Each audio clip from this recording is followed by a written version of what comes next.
Ladies and gentlemen, welcome back to episode 9 of the Power and Potential podcast. I am so excited to be here with you again, and I'm really excited to dig into this episode. It's going to be a juicy one, and I'm going to get a little bit personal, so I hope you're prepared for that. So what we're talking about today is all about managing your own emotional reactions. And I know that a lot of people don't really want to talk about emotions. A lot of people don't even want to recognize that we have them in the first place. And I know that as women, I know that we get judged all the time for having emotions. So it's kind of this thing that nobody really wants to talk about. Nobody wants to admit that we feel things and that we're human. And as a result, we end up suppressing our emotions and not really learning how to process them. And that really shows up in ugly ways in our adult life. So that's something that I want to talk about today. Recognizing and processing our own emotional reactions is really important. And not only is it super hard to do, but many people never even get to that point where they recognize it as a need and something that is worth really investing the time and energy. I don't know, I've always been somewhat emotionally attuned, as in I can recognize when I'm level-headed or when I'm being triggered by something. And over the years, I've been really studying this topic more and more. And as I intentionally grow and develop as a person, I've become quite a bit stronger at it. So the reason why it's so important to be able to recognize your emotions is because it gives you back the control of your own well-being. When you're able to identify that something or someone just set you off, you're then able to deal with that and let it go. That is exactly what I want to get into with you in this episode and give you some tactical hands-on things that you can do to be able to do that as well. Another huge benefit of this level of emotional attunement is that you're able to recognize emotions in other people, which makes you a much better empathizer, and it really allows you to relate to others way more effectively than most people. So you'll end up seeing massive impact in your relationships. You'll get closer to people a lot more easily, and you'll be able to go deeper with people because you'll understand them on a level that you never have before. So those are just two of the huge benefits of strengthening your emotional processing muscles, quote unquote. And there are so many more, but even these two alone are so powerful, and the impact of them is so huge on your life and the lives of everyone around you. So it's worth it. It's worth it to invest in this. If you follow me on Instagram, you've probably heard me talk a lot about Brene Brown, who is, by the way, in my opinion, a superhuman genius, and she's a huge role model for me. Brene Brown has spent the past 2 decades studying courage, vulnerability, shame, and empathy. She is the author of 5 #1 New York Times bestsellers, all of which are amazing, by the way, but the one I want to talk about with you today is called Rising Strong. In this book, Brene talks about the process of dealing with your emotions as a key in the journey to overcoming failure and coming back stronger than ever as a result. So this book for me was super life-changing, and I'm going to share some of my key takeaways with you as it relates to processing our emotions and using that as an incredible tool to become stronger as humans. So Brene Brown's process is broken down into 3 stages. And I love that because it just makes it really easy to understand. So the first stage is called the reckoning. The second stage is called the rumble. And the third stage is called the revolution. Before I get into what each of those means, I want to tell you a very personal story of something that happened to me very recently. Something that essentially triggered me and how I dealt with it. So I have to backtrack a little bit to give you some important context. In January of 2018, I joined a nonprofit organization here in Toronto in a project management type of role. It was supposed to be a 3-year contract, but I was terminated after 5 months. So this conversation can go on for a long time, and there's a lot of reasons why that happened, and I'll leave that part of the story for a different episode. But the top reason was the fact that I was completely out of alignment with what I was supposed to be doing. I shouldn't have accepted that position at all.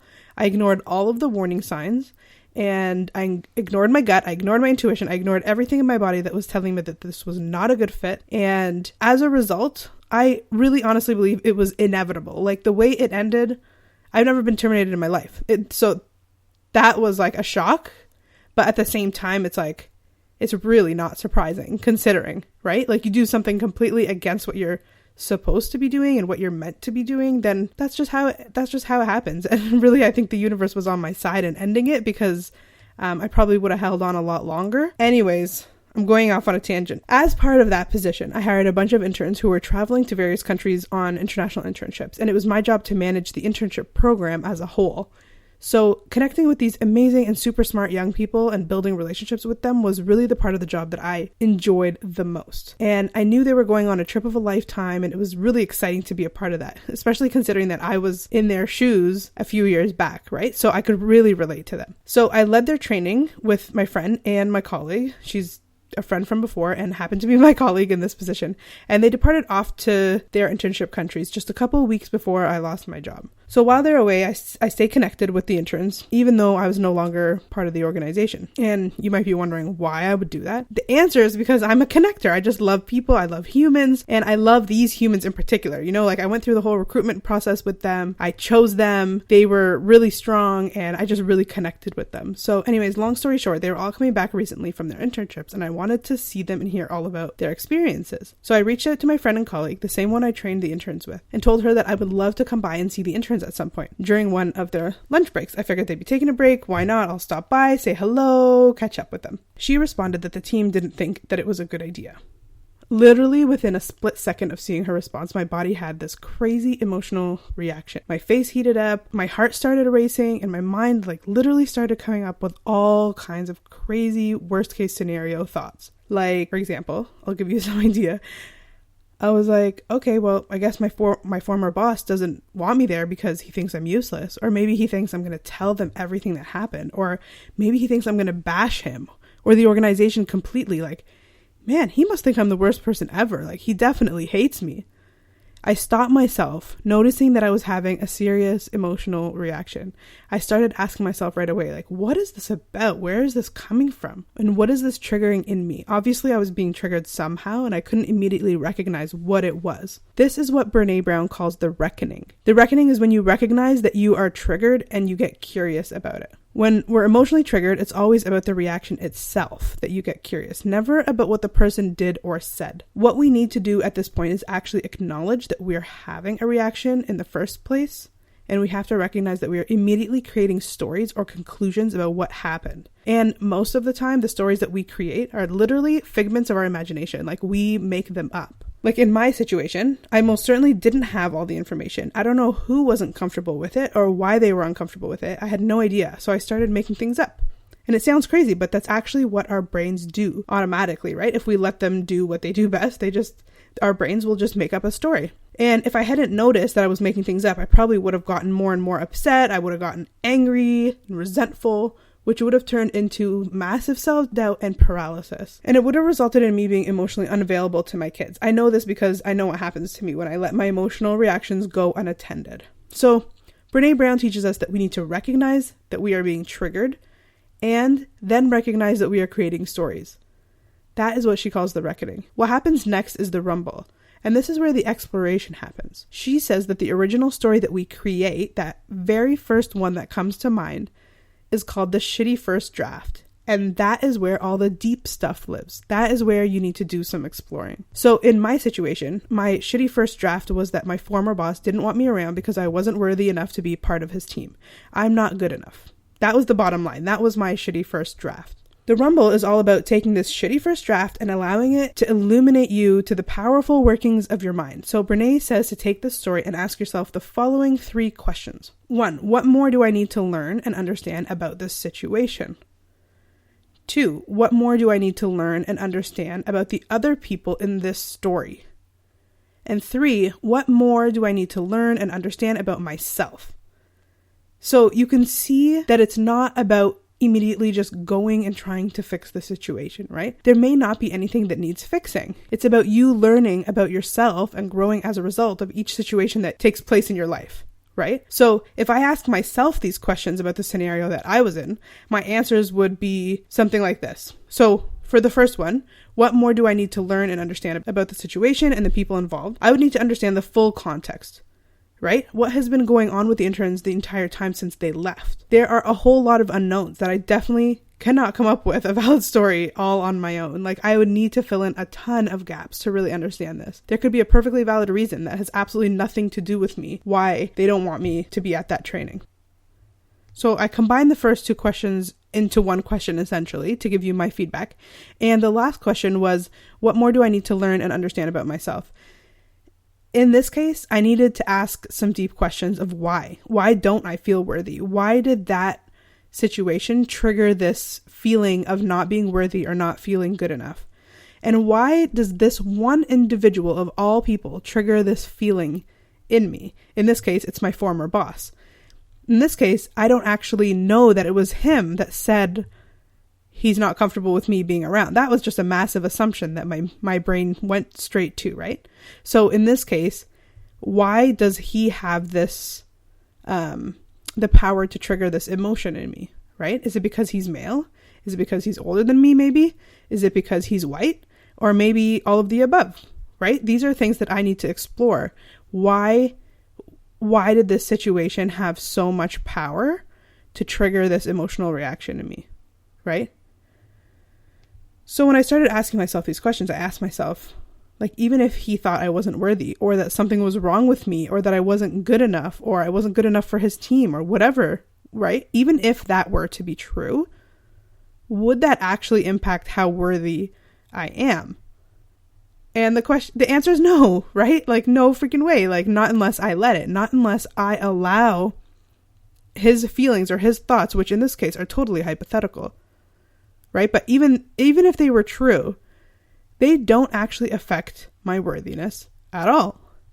Regardless of what he thinks or what he says, or, whether it's true or not, I am whole and worthy and more than good enough on my own, period. In this situation, that was the conclusion I needed to come to in order to let go and move on. So as I explored and I realized, okay, I've made up this fake story in my head that's not based on facts, right? That's number one.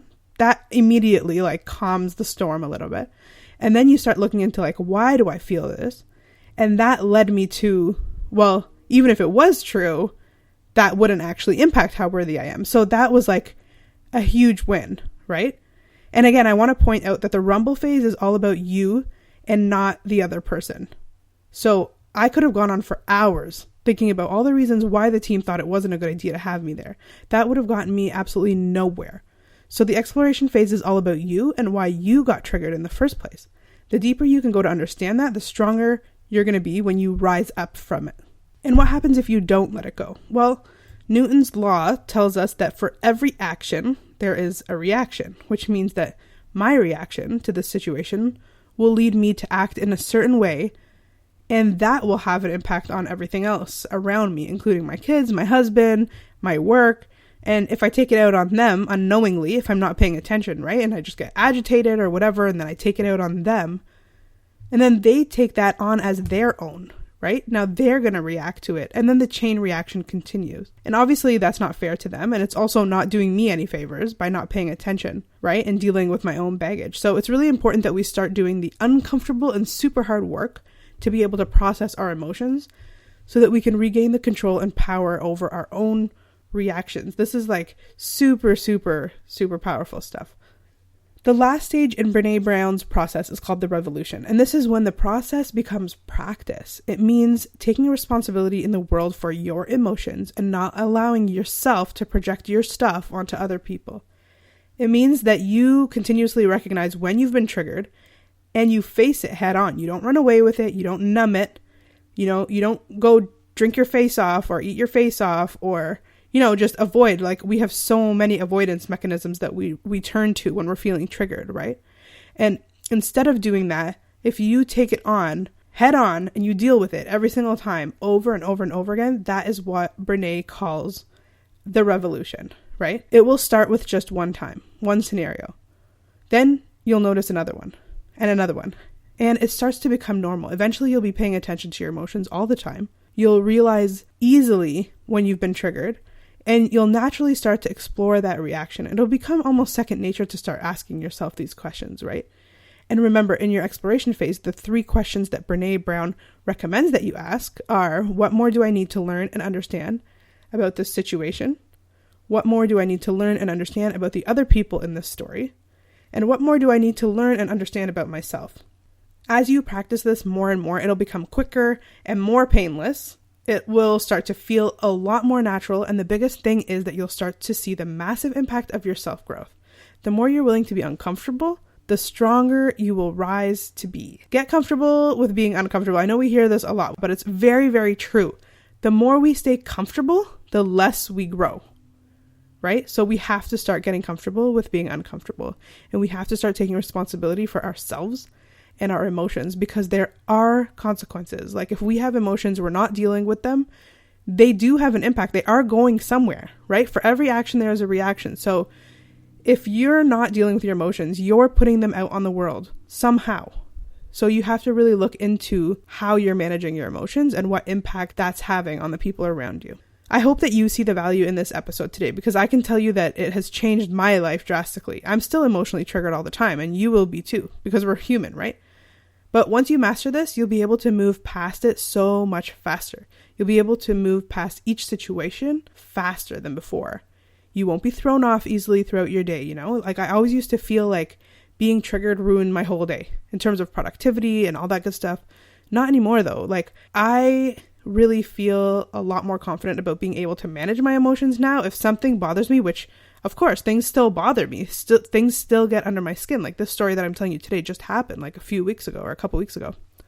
So it still happens. It's just a matter of how you deal with it. And the more you practice it, the more you'll be able to manage it more effectively, right? I can't wait to hear your thoughts on this episode. And hey, if you've been listening to this podcast and you've been loving what you hear, I would love it if you would leave me a review on iTunes. Those reviews make a huge difference in the way this podcast is ranked and how many people stumble upon it. So thank you so much for helping me grow this podcast, baby of mine. It's been a really special project, and I've really enjoyed creating these episodes for you. And my favorite part is like hearing back from all of you guys when you write me to say that, you know, a particular episode has impacted you in some way. And that is the reason why I'm doing this. So thank you. Thank you so much for reaching out. And leave me a review. I would love to see it. So next week's episode is another interview episode with a very special guest who's going to talk about limiting beliefs. So all of those things that we have in our heads that we believe to be true, whether we know them or not, that stop us from going for our big dreamy goals, right? Sometimes they even stop us from creating goals or from creating dreams or believing that dreams can come true, right? So next week's guest, he believes that there are no limits, and I'm with him on that one. So we're going to get a lot deeper into that, and I'm really excited for that. So I will catch you next week. Talk to you then. Bye for now.